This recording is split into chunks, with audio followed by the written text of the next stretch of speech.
నమస్తే. ఇన్నాళ్ళు నన్ను సపోర్ట్ చేస్తూ, ఎంకరేజ్ చేస్తూ మీ ప్రేమని నాకు అందిస్తున్న ప్రతి ఒక్కరికి కృతజ్ఞతలు.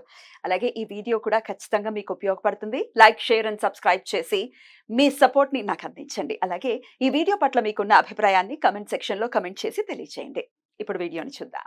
నమస్తే. Welcome to our channel. నేను పద్మిని. ప్రస్తుతం మనతో పాటు ప్రముఖ ఆధ్యాత్మికవేత్త, శ్రీ విద్య ఉపాసకురాలు, ఎనర్జీ వాస్తు స్పెషలిస్ట్ శ్రీమతి జయప్రద గారు మనతో పాటు ఉన్నారు. మాట్లాడదాం. జయప్రద గారు నమస్తే అండి. నమస్తే అమ్మా. శ్రీమాత్రే నమః. ఎలా ఉన్నారు? బాగున్నానన్నా. మీరు ఎలా ఉన్నారు? నేను బాగున్నానండి. ఇకపై రెగ్యులర్ గా మాకు సమయం ఇచ్చి వీడియోస్ ఇవ్వాల్సిందిగా మనవి. తప్పకుండా కాంబినేషన్ చాలా ఇష్టం నాకు. Thank you. ఎందుకంటే చాలా సమయస్ఫూర్తిగా అడుగుతుంటా ఏ విషయం క్వశ్చన్స్ అయినా. అలా అడిగినప్పుడు ఏమవుతుందంటే చాలా విషయాలు చెప్పాలనిపిస్తుంది.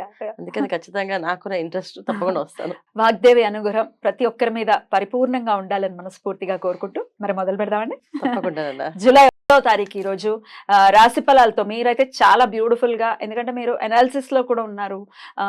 అంటే జాతకాలు చెప్పేయటమే కాదు, వాళ్ళ బిహేవియర్ ఎలా ఉంటుంది అనేది కొన్నేళ్ల బట్టి మీరు పరిశోధనలోనే ఉన్నారు కాబట్టి రాశి ఫలాలు కూడా డెఫినెట్ గా చాలా అక్యురసీ వస్తుంది మీరు చెప్పేటటువంటి విధానంలో. రైట్. ఇక జూలై 1 నుంచి చూసుకుంటే రకరకాల మార్పులు, అటు కాలసర్ప దోషంలోనే ఇప్పుడు గ్రహస్థితి ఉంది అని చెప్పుకోవచ్చు.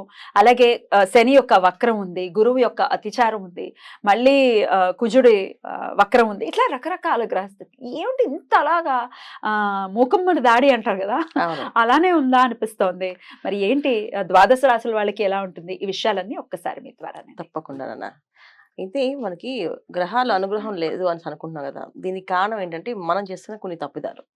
సో మానవులుగా మనం పుట్టిన తర్వాత కొన్ని విషయాలు మనం నియంత్రణ లేకుండా చేసే ప్రతి ఒక్క పని ఇవాళ అవి విజృంభిస్తున్నాయి. ప్రకృతి విలయతాండవం చేస్తుంది మన మీద. ఎప్పుడు ఎటు నుంచి ఏది వస్తుందో అని చెప్పకుండా చేసేస్తున్నారు వాళ్ళు. ఎందుకు ఇలా చేస్తుందంటే దానికి కారణం కూడా మనమే. ఎందుకంటే అకాలంగా చెట్లు నరికేస్తున్నాం, అంటే అకాలంగా ఇష్టం వచ్చినట్టుగా విసర్జన చేయడం, ఎక్కడ పడితే అక్కడ మాట్లాడడం, ఇష్టం వచ్చినట్టు మన మనుషుల్ని హీనంగా మాట్లాడడం. అంటే మానవుడిగా పుట్టాక, ఒక మనిషిగా పుట్టాక ఫస్ట్ మనిషిగా ఉన్నప్పుడు ఇంక తోటి మనిషిని గౌరవించాలి, తోటి మనిషిని హీనంగా మాట్లాడకూడదు. కానీ ఆ లక్షణాలు ఏమి పెట్టుకోకుండా మాకున్నది ఇంత అని గర్వంతో వెళ్ళిపోయిన వాళ్ళు, గర్వంతో ఎగిరే వాళ్ళు, గర్వంతో ఉన్న వాళ్ళకి ఇవన్నీ కూడా శిక్షలు. అంటే ఇప్పుడు ఏం చేస్తే పెద్దవాళ్ళు చేసిన ఏవైతే పుణ్యం ఉంటుందో అది పిల్లలకి వస్తుంది. మరి పెద్దవాళ్ళు చేసిన పాపం కూడా పిల్లలకి వస్తుంది కదా. ఒకప్పుడు ఎప్పుడో మనం చేసిన ప్రతి ఒక్క చర్యకి ఇవాళ మనం అనుభవిస్తున్నాం. ప్రతి చర్య అనమాట. అది ఎలా తీసుకుంటుందంటే ఇంకా విధ్వంసం చేస్తుంది. ఇప్పుడు మనకి కోపం వస్తే మనం నష్టపోతాం, మన కుటుంబం నష్టపోతుంది. ప్రకృతి కోపం వస్తే ప్రపంచము అల్లాడిపోతుంది. ఇది ప్రస్తుతం ఉన్న గ్రహస్థితి. ఇప్పుడు గ్రహ గమనాలు అన్ని కొన్నా మనకి ఎప్పుడు ఏది ఎలా నడుస్తుంది అనేది చెప్పడానికి లేకుండా ఉంది. ఇప్పుడు రాశి ఫలాలు మనం తీసుకుంటే మాస ఫలితాల్లో ఇప్పుడు కుజుడు అనుకూలంగా లేడు, రవి అనుకూలంగా లేడు, శుక్రుడు అనుకూలంగా లేడు, బుధుడు అనుకూలంగా లేడు. ఎవరికి వీళ్ళకి ఈ బుధుడు అనుగ్రహం ఉంది అంటే వాళ్ళకి బుధుడు అనుగ్రహం లేదు, వీళ్ళకి శుక్రుడు అనుగ్రహం ఉంది అంటే వీళ్ళకి శుక్రుడు అనుగ్రహం లేదు. అలా ప్రతి ఒక్కరికి ఒక్కొక్క రాశికి వీడు ఒక గ్రహమే అనుకూలం. అంటే ఈ మాసంలో మనం ఒక గ్రహం మాత్రం అనుకూలంగా ఉంది ఒక్కొక్క రాశికి. అది కూడా మిశ్రమ ఫలితాల్లో, పూర్తి ఫలితాల్లో కాదు. దీనికి మనం ఏం చేయాలి అంటే భగవంత ప్రార్థన. మనం మనిషిగా పుట్టినప్పుడు మనం చేయాల్సిన ధర్మం ఏది ఉంది, తోటి మనిషిని హీనంగా చూడకుండా తోటి మనిషితో మంచిగా మాట్లాడి వాళ్ళు ఎవరో ఏంటో పక్కన పెడితే మనిషి ముందు, ఆ విధంగా మనం ముందుకు వెళితే అన్ని కూడా మనకి ప్రశాంతంగా జరుగుతాయి. మన ఇంట్లో మనం బయటికి వెళ్ళేటప్పుడు ఖచ్చితంగా దైవారాధన, దీపారాధన చేసుకోవడం, శుభశకునాలు చూసి బయటికి వెళ్ళడం. వెళ్ళేటప్పుడు ఇంట్లో పెద్దవాళ్ళు ఎవరన్నా అమ్మ ఉంటే అమ్మ, భార్య ఉంటే భార్యని ఎదురు రమ్మని చెప్పడం. వాళ్ళు వెళ్ళేటప్పుడు వస్తున్నప్పుడు క్షేమంగా వెళ్ళండి, లాభంగా రండి అని చెప్పి వాక్యం చాలా ముఖ్యం. ఒకప్పుడు ఇలా ఉన్న ఇప్పుడు ఈ ప్రస్తున్న కాలానికి, ఈ విషమ కాలానికి మాత్రం ఖచ్చితంగా ఇంట్లో శుభశకునాలు చూసుకొని బయలుదేరడం అనేది చాలా చాలా అవసరం. ఇది చేదస్తాల కింద కొట్టి పడేస్తే మాత్రం మనం ఇంకేం చేయలేము. పాజిటివ్ యాటిట్యూడ్ ని మనం ఖచ్చితంగా పెంపొందించుకోవాలి, పాజిటివ్ గానే ముందుకు వెళ్ళాలి. ఎందుకంటే చాలా భయానకమైనటువంటి ఇవాళ కూడా చూసుకుంటే అక్కడ ఫైర్ యాక్సిడెంట్ జరిగింది ఇక్కడ జస్ట్ మనకి హైదరాబాద్ దగ్గరలోనే, లింగంపల్లి దగ్గరలో జరిగింది. సో ఎక్కడ చూసినా వార్త అనేది ఏదైనా వస్తుందంటే అది భయం వేసేస్తుంది, ఏం జరిగిందిరా. సరే, మరి గ్రహస్థితి ఇంత దారుణంగా ఉన్నప్పుడు డెఫినెట్ గా మనం మన జాగ్రత్తలు తీసుకోవాలి. దైవారాధన మస్ట్ అండ్ షుడ్ గా చేసుకోవాలి, అందులో ఎటువంటి డౌట్ లేదు.